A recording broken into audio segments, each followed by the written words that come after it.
Jésus, l'ami de tous les pécheurs de Ma Bible, le quotidien, le verset du jour.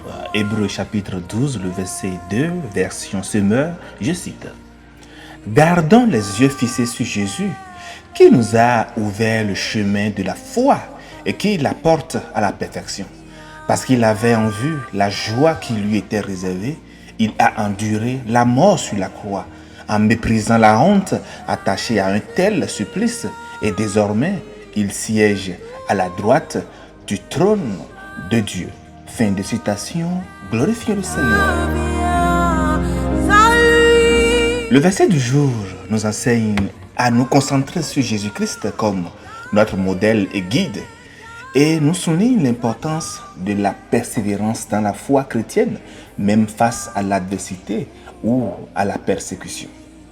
Bien-aimés, dans le verset, la métaphore de garder les yeux fixés suggère une dévotion et un engagement profond envers notre Seigneur Jésus-Christ, qui en fait est la fondation et le cœur même de notre foi chrétienne. Jésus est décrit ici non seulement comme l'initiateur de notre foi, mais aussi comme celui qui la porte à son accomplissement. Cela souligne le rôle actif de Jésus dans la vie des croyants que nous sommes, non seulement au début de notre cheminement spirituel, mais tout au long de celui-ci jusqu'à la perfection ultime dans la gloire éternelle. Cela montre tout simplement que la foi est un parcours dynamique et en développement, entièrement centré sur et soutenu par Christ. Le verset continue en disant « Il a fait face à la mort en méprisant la honte de la croix ». La crucifixion, une des formes d'exécution les plus honteuses et les plus douloureuses de l'époque romaine, est ici présentée comme quelque chose que Jésus a volontairement enduré. En fait, en méprisant la honte, Jésus montre ici un dédain pour la disgrâce associée à la croix, car il avait en vue la joie qui lui était réservée. C'est ce que dit le verset. Et cette joie peut être comprise comme son retour auprès du Père, l'accomplissement de sa mission de salut pour l'humanité et la rédemption ultime de ces fidèles que nous sommes. Bien-aimés, cela nous enseigne que les souffrances présentes peuvent être supportées avec courage lorsque nous les envisageons à la lumière de la joie et de la récompense éternelle qui nous attend. Le verset se conclut sur une note triomphante, affirmant la résurrection et l'ascension de Jésus et son établissement dans une position d'honneur et d'autorité à la droite de Dieu. Bien-aimés, voici expliquer chaque partie du verset. Mais en fait, dans l'évangile de Matthieu, la Bible nous raconte l'histoire incroyable de Jésus qui marche sur l'eau pour rejoindre ses disciples, dit dans Matthieu 14, les versets 28 à 31.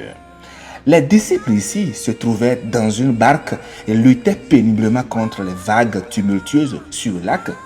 Ils eurent peur jusqu'à ce qu'ils discernent que c'était Jésus qui avançait vers eux. Alors Pierre rejoignit Jésus en marchant aussi sur les eaux, sur la parole du Seigneur qui lui dit « Viens ».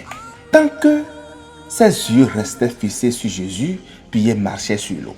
Mais comme les vagues et les vents étaient forts, il commença à regarder plus aux vagues qu'à Jésus. C'est alors qu'il s'enfonça et s'écria « Sauve-moi, Seigneur !» Bien-aimés, souvent, lorsque nous faisons face à des injustices, nous avons tendance à regarder plus aux circonstances qu'à Jésus, en essayant de comprendre le pourquoi du comment. Comme Pierre, nous nous enfonçons dans les vagues des incompréhensions, de la confusion et du découragement. La peur vient remplacer notre foi, oh là là, car nos yeux sont fixés sur autre chose que sur Jésus lui-même. Bien-aimés, nous regardons à notre passé, à nos erreurs, aux erreurs des autres, à ce qu'on nous a dit ou à ce qu'on nous a fait. Face aux injustices, je vous prie de ne pas chercher à savoir si vous avez une grande ou une petite foi. Cherchons plutôt à fixer nos regards sur Jésus, car la foi, c'est fixer ses regards sur Jésus. Et selon notre verset du jour, si je prends les versets 1 à 3, lorsque quelqu'un fixe ses regards sur Jésus, il arrive à rejeter le fardeau du péché. Il court sa course avec persévérance. Il triomphe du mépris et du rejet.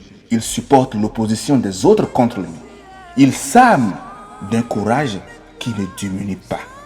Bien-aimés, si le découragement vous envahit, Prenez un temps dans la prière en demandant à Dieu de vous aider à fixer vos regards sur Jésus qui va faire naître en vous toutes ces qualités que nous venons de découvrir. Chers frères et sœurs, ton Seigneur est ta force. Garde précieusement ta main dans la sienne. Méditez sur tout cela et que votre journée soit illuminée dans la grâce du Christ Jésus. Alléluia chez vous. L'amour